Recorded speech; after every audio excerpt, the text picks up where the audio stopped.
If you could live in one fantasy setting, where would it be? Rivendell seems pretty cool to me, or maybe you could shove it in Nazim's face by living in the Cloud District. Well, what about the opposite question? What would be the absolutely most terrible and generally awful fantasy setting to end up in? Well, I don't think there's any reason to deliberate because the answer is obviously Dark Sun. If you go ahead and plop 99.9% of the current Earth's population in that setting, I think they probably make it a good 10 minutes. Because it's Dungeons and Dragons Dark Sun. And this is a world that's basically what happens after the villain wins. It's a mix of Mad Max, Conan the Barbarian, Dune, and a magical hellscape. But despite the horrible things happening in this setting, it's by far one of the most unique and interesting settings to ever come out of D&D. It's a place where every moment you're forced to question your morals for the simple ability to just survive another minute. And it's in this blend of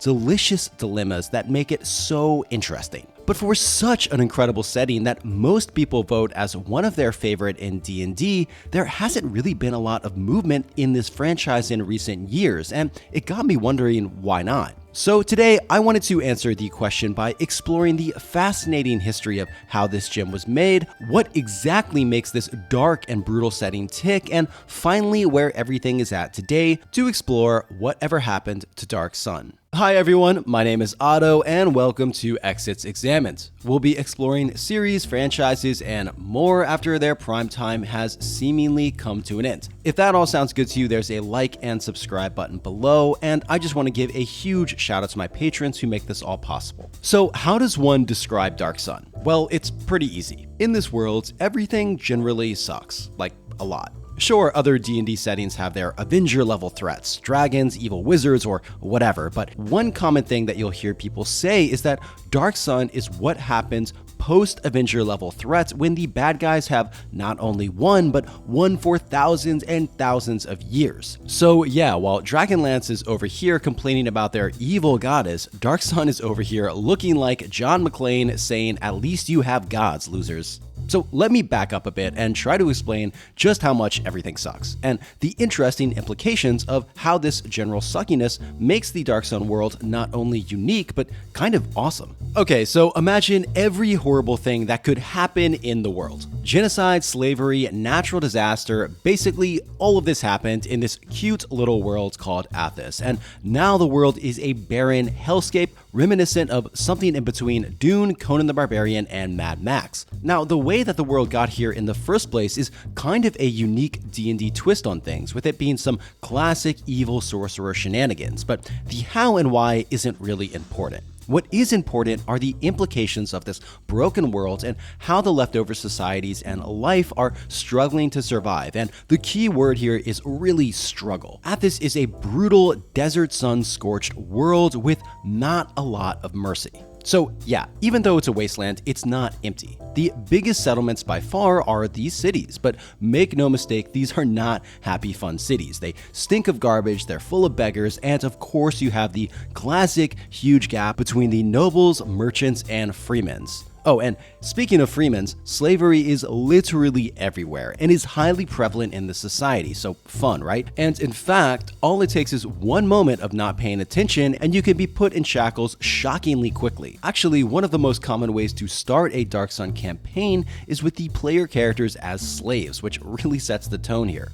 And a ton of these slaves get thrown into where else but the gladiator pits, where almost all of them die against horrible wasteland monstrosities. So this all paints a great picture, right? But what's interesting is that these cities do take heavy inspiration from the early city-states of the real world, and they're kind of modeled after Babylon, Central African, Assyrian themes, and even Indian city-states, each with their own unique culture and brand of suckiness. So lording over all this fun stuff are the sorcerer kings, who act pretty much like gods in their cities, making huge vanity projects like ziggurats involving the deaths of thousands of slaves. They are absolute masters of magic, and worst of all, they seem to live thousands of years and appear to be immortal, so they might possibly rule for thousands more. And this all paints the picture of this dark, static world that kind of grinded to a halt and is lost in time. But trust me, these Sorcerer Kings aren't even the biggest problem here, because you got the dragon. And this is not a simple run-of-the-mill giant lizard dragon. This is a ancient, barely understood flying monstrosity that wields sorcery so powerful that it can lay waste to entire regions. I'm talking about devastation measured in thousands of square miles. The Sorcerer Kings actually pay a tribute to the dragon to give you an idea of just how powerful they actually are. Now, compared to the dragons, these Sorcerer Kings are basically just cute little evil babies. Now, theoretically, even a Sorcerer King could become a dragon if they become evil enough, and believe me, a lot of them try, even though they end up going crazy in the process. Now, talking about this transformation, on the brighter side of things, there are actually living embodiments of good in the world called Evangians. The transformation to one is the complete opposite of the dragons and is basically one of light and healing, but actually the joke's on you because these are exceedingly rare to the point of almost being completely absent in the setting, and it's just another point to illustrate how this extraordinarily difficult world forces almost everyone to compromise their morals in some way to simply just not die. So you might think that you could escape the general awfulness by escaping the city, because anything has to be better than living in there. Well, no, you're wrong. It can get worse, just in more fun, different ways. I live in a world of fire and sand. The crimson sun scorches the life from anything that crawls or flies, and storms of sand scour the foliage from the barren ground. Lightning strikes from the cloudless sky. Even the wind, dry and searing as a kiln, can kill a man with thirst. This is a land of blood and dust, where tribes of feral elves sweep out of the salt plains to plunder lonely caravans. Mysterious singing winds calm into slow suffocation in a sea of silt, and legions of slaves clash over a few bushels of moldering grain. This is my home, Athas. It's an arid and bleak place, a wasteland with a handful of austere cities clinging precariously to a few scattered oases. It's a brutal and savage land beset by political strife and monstrous abominations where life is grim and short. So, as you might have guessed from that fun little quote, the world of Athas is a harsh place. There's barely any food, water, or iron. It's basically a million miles of deserts, and most of it is completely barren of any life, and the life that is there probably wants to eat you. Temperatures can reach 150 degrees or more, and as such, dehydration is a huge issue. You literally cannot drink fast enough to replenish the fluids you're losing at every minute, and it's such a major issue that it's literally in the game rules. Now, the desert is punctuated with stinking mudflats that could choke a horse if there were any horses left. There are small bits of forest, but these are on the fringes and barely surviving. In the west, over the mountains, there's rumors of jungles and other far-off lands, but almost no one has gone there and come back. And all of this is to say that traveling itself is a super difficult thing, with caravans taking extreme measures to travel from place to place, often with gigantic Mad Max-esque wagons with armored flanks, usually drawn by a pair of enormous Godzilla-sized 6-ton lizards with a cute fondness for eating their handlers. But like I said, it's not all wasteland here. There are mountains and other landscapes, but don't for a second think that these are in any way less forgiving. Now, in the center of Athas is a gigantic basin called the Sea of Silt, which is filled with, as you might have guessed, dust and silt, making travel even harder. Now, to get through it, you have to literally wade in it, but if you're lucky enough, you could also levitate over it. But either way, you're not really safe from the Lovecraftian horrors that lurk beneath the surface, including fun, enormous tentacle monsters. Now, because traveling through this part of the world is even harder than the desert, huge parts of it are uncharted, with some people even reporting a magnificent city somewhere in here. But whether it's true or just a hallucination, well, the jury is still out. So moving beyond just how awful the actual geography is, another huge part of the general suckiness of the world are the monstrosities that live in this world. Now, as you might imagine, to survive in this horrible hellscape, the monsters and species had to evolve and adapt to survive, and as such are totally different from your standard settings. Often terrible insectoids, and you got fun things like Gaj, which are basically psionic horrors, Gith, a fun mix of reptile and human, but on top of these fairly normal things, you also have absolutely insane Mad Max type level of monsters here, from the Mechalot Ram, which are those giant Godzilla lizard things I was talking about made to lay siege to those city-states, and also tank-sized undead war beetles that are killed then raised as a lifeless animated creature with squads of soldiers that will ride to battle on them. So at least to fight these monstrosities, we probably have some epic, legendary, meteorite flaming sword, level 99 plus Witcher gear weapon, right? No, you fail. You haven't been paying attention, because in Dark Sun, you get a rock, well, maybe a bone if you're lucky enough. And by the way, those are prone to breaking, so good luck out there. Iron and metal is a downright luxury and commodity in this setting, and is exceedingly rare. And even if you could find enough iron to, make proper armor, actually you might not even want to wear it, because you have to remember the other little thing I said earlier about the temperature going to 150 Fahrenheit. And the only thing that heavy metal armor is going to do is weigh you down and turn you into a roast chicken. Oh yeah, and did I mention that there are quite literally no gods? So in this vein, even the traditional fantasy aspects of this world are twisted into this cruel inversion. Take magic, for example, right? First of all, because magic literally destroyed the world, many people will outright despise you for using it, which, yeah, fair enough. And also, most sorcerer kings will kill you on the spot if they can find out that you can use magic, because they view it as a potential threat. On top of all of that, magic is actually powered by environmental destruction, literally sucking the life force out of organic organisms, which is why the wizards are known as defilers. And looping back around, the sorcerer kings are the most powerful defilers in the setting. Now, there are things called preservers, which are basically wizards who purposely draw less energy for their spells to avoid killing plants and animals, and occasionally even have to draw power from themselves. Now, as you can imagine, in a setting as unforgiving as Dark Sun, this puts you at a severe disadvantage, and there are a bunch of circumstances where situations were just so dire that a preserver simply had to forego their ideals. It's basically asking you how you can balance your morals when it takes every ounce of strength, cunning, and luck just to survive in this terrible world. So those wily enough about D&D might be wondering, well, if it sucks in this world, maybe we can just escape to another plane. Well, nope, you're stuck here, baby, because there's literally a barrier here between Athas and other worlds. Athas is unique in a way that it's isolated from the rest of the D&D multiverse by a barrier known as the Gray. While it still has connections to the inner planes, traveling to the transitive planes or outer planes is practically impossible. Speaking of other unique things in Dark Sun, there is just no way I can't talk about psionics, which is a huge part of the setting. Basically, every living creature on Athas possesses some form of psionic abilities. Now, these are so prevalent and mundane that there are entire laws and organizations dedicated to this, so no reading your coworkers' thoughts. As you might imagine, this is a gameplay mechanic as well, and can be used to deadly effect in combat. So it's just one other thing you have to worry about here.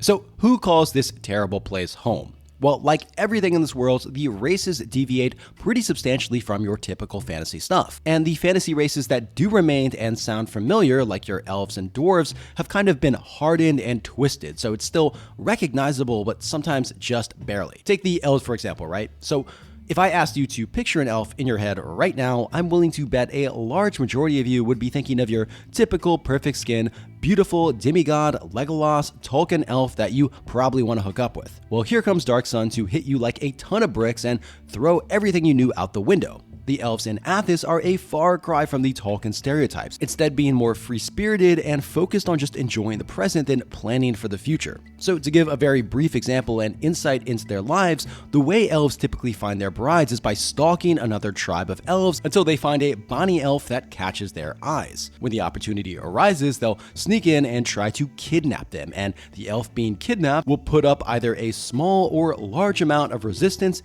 indicating their level of interest in the kidnapper. It's no wonder why Wizards of the Coast views Dark Sun as problematic, but we'll get to that more later.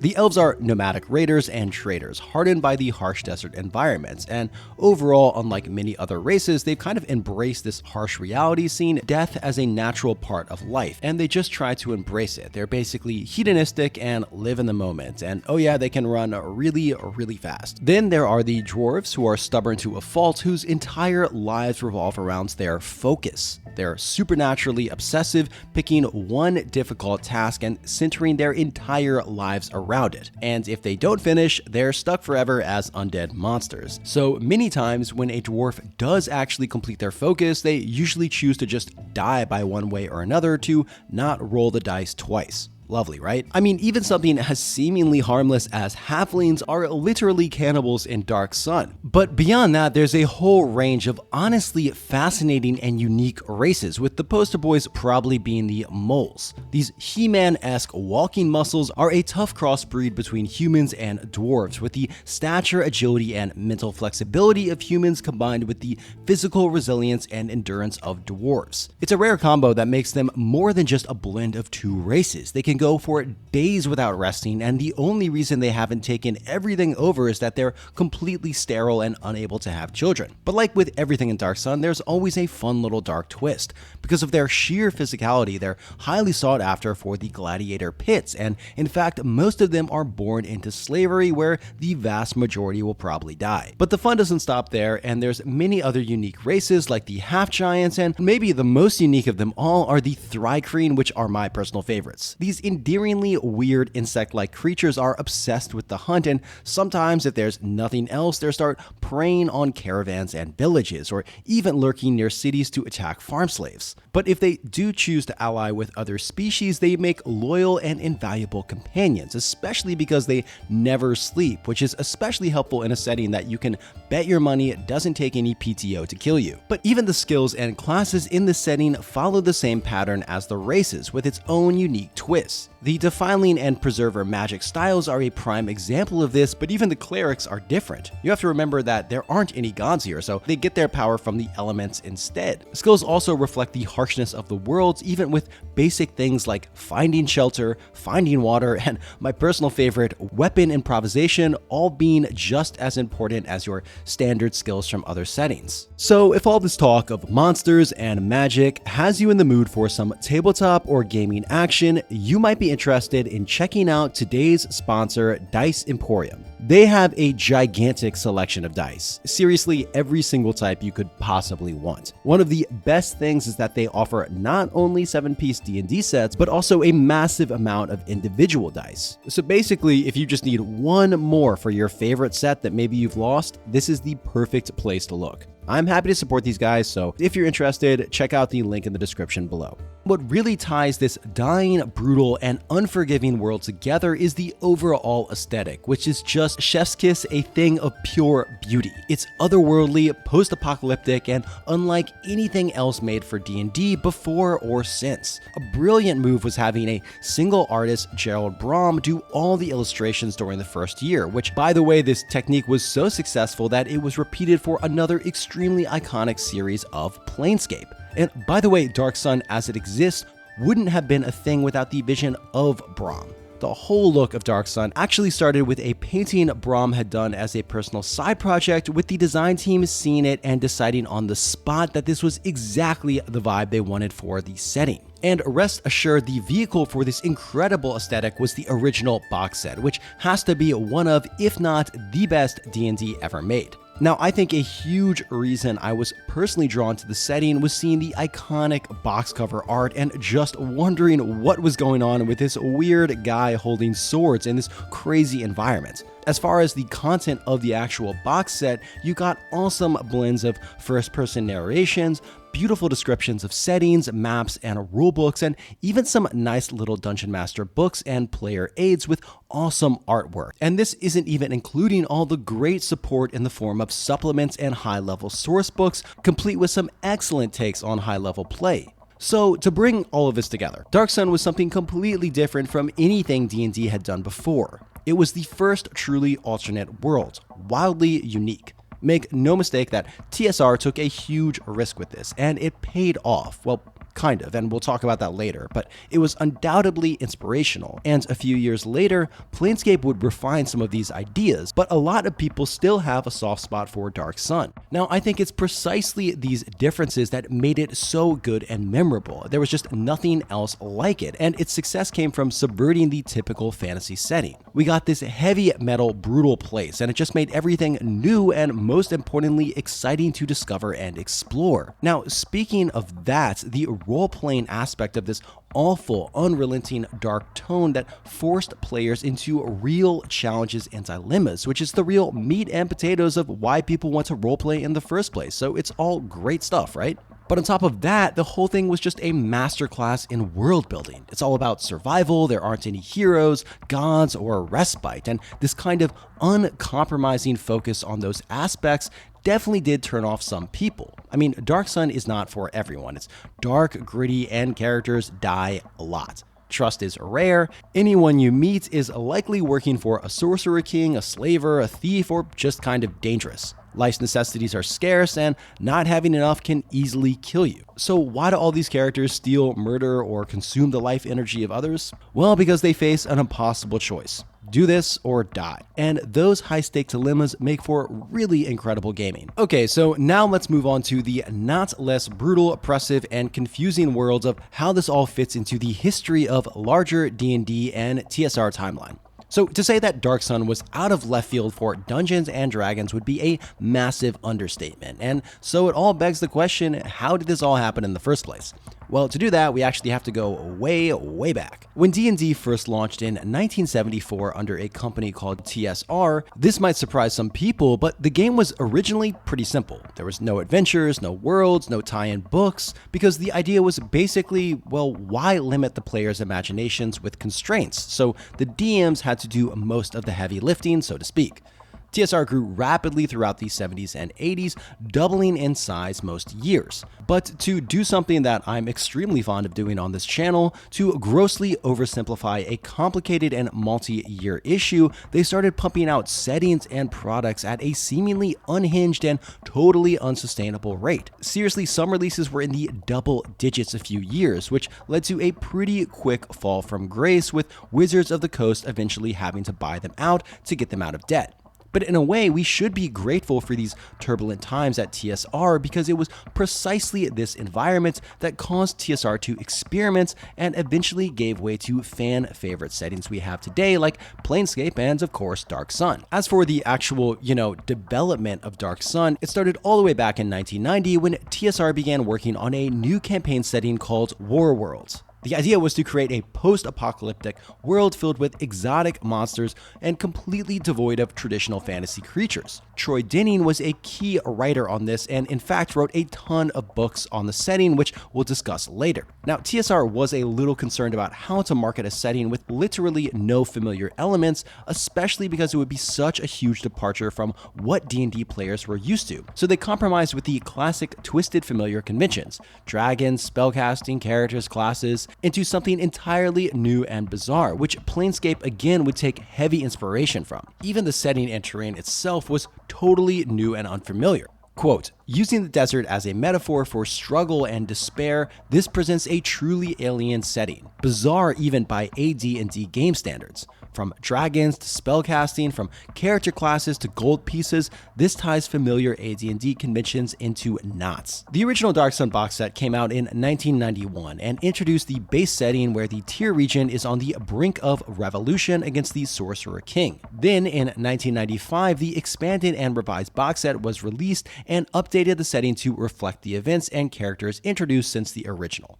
This edition also gave a little bit more details about the worlds beyond just the Tier region. They also changed the logo for this release, which is kind of a shame because the original one was just so iconic in my opinion. Now, everything ended pretty abruptly in late 1996 when TSR released its product schedule, and unceremoniously, no Dark Sun products were listed. The final release was Psionic Artifacts of Athas in 1996. However, there were 2 books that were rumored to be near completion, with early versions even being handed out to some GMs at the 1997 Gen Con Game Fair. So that was the end of Dark Sun. Or was it? Because the story actually doesn't end there. While official support for the setting ceased with the release of Dungeons & Dragons 3rd Edition, the flame was kept alive by passionate fans like Paizo Publishing, who created their own versions of Dark Sun. But we actually aren't done with official settings, because buckle up, in 2010, everyone's favorite Wizards of the Coast brought Dark Sun back to life for the 4th edition of Dungeons & Dragons.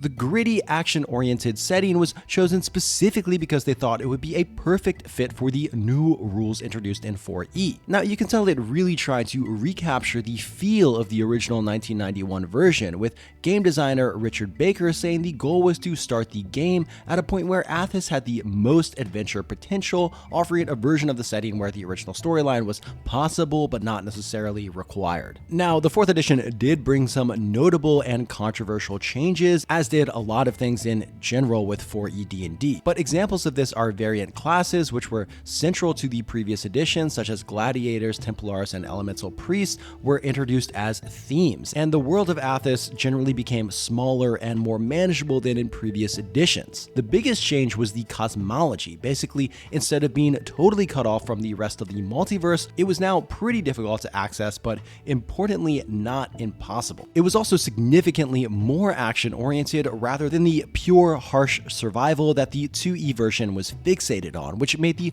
whole thing more accessible but slightly less immersive. Now, one thing that bugged a lot of people about 4E Dark Sun is how it does feel a bit forced to fit into the wider D&D universe. You know, like when they throw in tieflings, even though there's no way demons or devils could have ever gotten into Athas. It's like they didn't want to leave anything out from the main rules, but it kind of messes with the setting's unique feel. Speaking of 4E Dark Sun, there's actually a pretty cool campaign out there called Ashes of Athas. It was a collaboration between Wizards of the Coast and Baldman Games back in 2011. One of the designers from AlphaStream actually has the green light from Wizards to share the whole campaign. All you have to do is email him to get it. Apparently he sends these out every couple months. It's definitely a neat way to jump into Dark Sun if you're interested.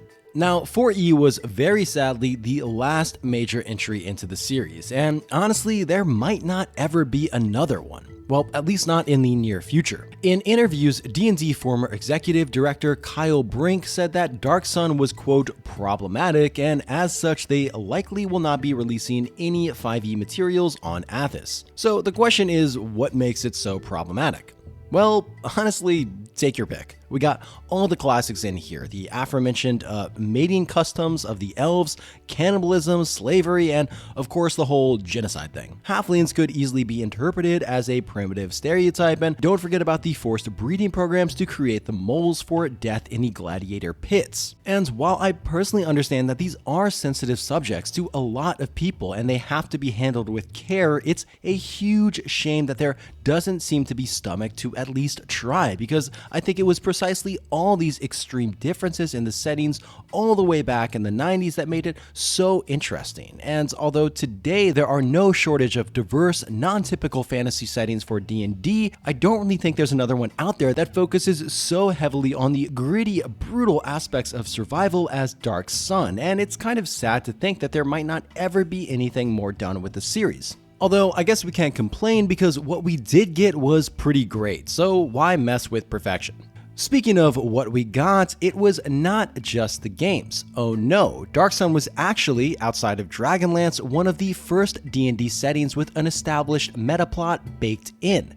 Actually, this was different and unique in a way because compared to Dragonlance more play the book style, this was more events that were interlinked but separate from campaign play, with their impacts being felt in the general world state, if that makes sense. Anyway, this was fleshed out in the 5-book series, the Prism Pentad in 1991, written by Troy Denning. Now, these do a great job of exploring the setting through the lens of your typical D&D adventurer, with some really great characters that you can just get the vibe of straight off the bat, and don't you dare mess with my boy Rikus, because he will mess with you. Anyway, these novels detailed some pretty significant changes in the setting, like the overthrow of a sorcerer king, and even gave some more history and lore to flesh out the backstory of the world. Now, one bad thing about this is, remember how I said that the books changed the world state of the game? So to explain this, the first Pintad novel, Verdant Passage, came out right around the same time as the original box set, so the information about Tyr in the box set was outdated almost immediately on release. The world had changed too much, the Sorcerer King was dead, and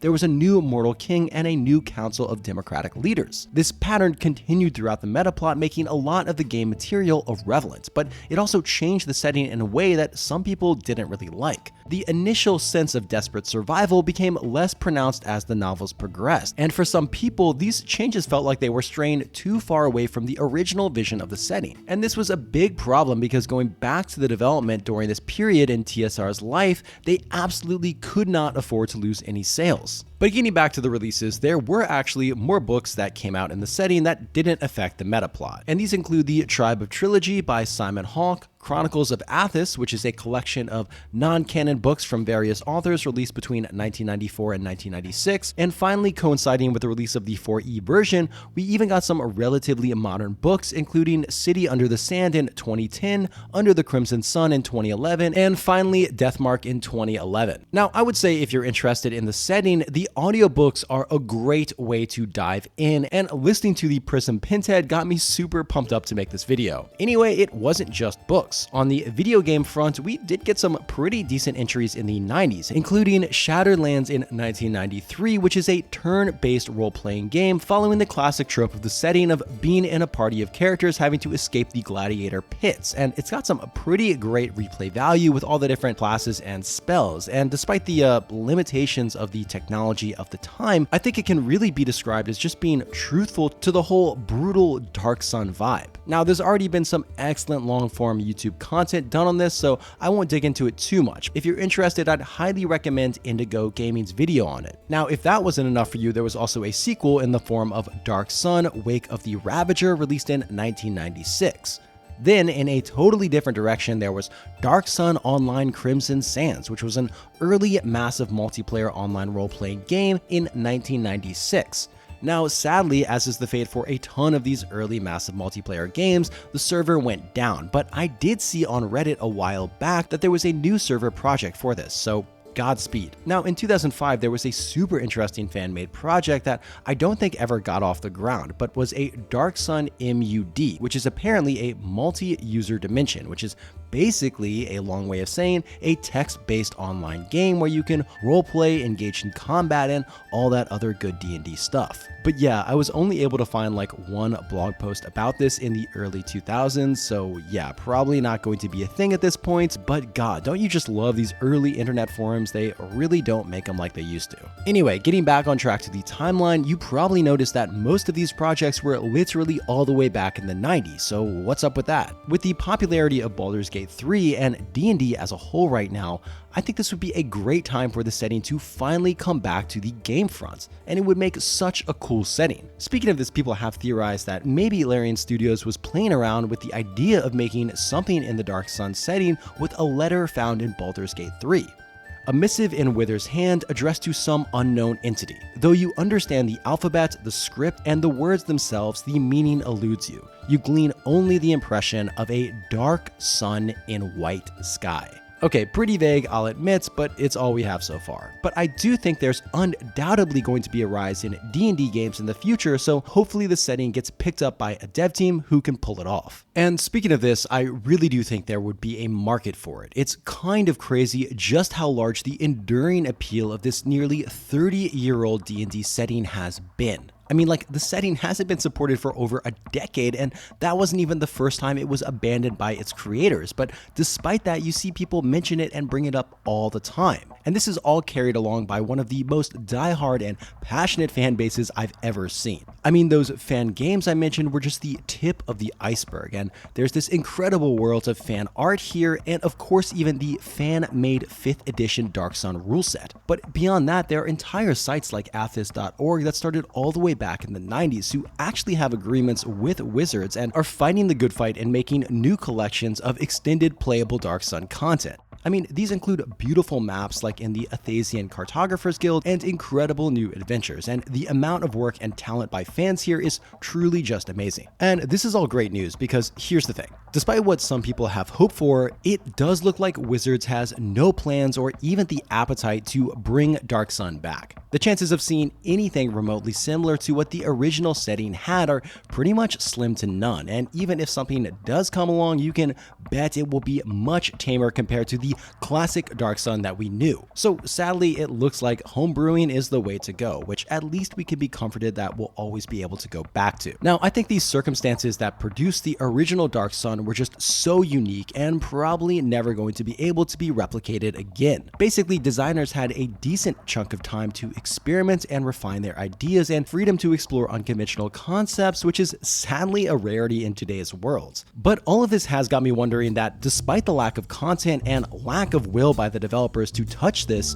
why has Dark Sun had such enduring appeal? Well, I think the answer lies in a few things, but mostly the departure from the traditional fantasy norms. Dark Sun's brutal, unforgiving world stands as a testament to the power of world building, offering a unique and compelling challenge for players who thrive in an environment where survival is just a daily struggle. The setting's dark charm and its relentless focus on moral ambiguity and scarcity have basically just cemented its place in the heart of many gamers. It's not just a campaign setting, it's a raw, intense experience that invites players to explore the depths of desperation and resilience. For whatever reason, Dark Sun is undoubtedly a classic that continues to captivate the imagination of those willing to embrace its harsh realities, and despite how generally sucky Athas is, I for one cannot wait to dive back into it during another gaming session. Thanks so much for watching. I want to give a huge shout out and credit to athas.org who helped me tremendously with this video. I also want to give a special shout out to IndieHawk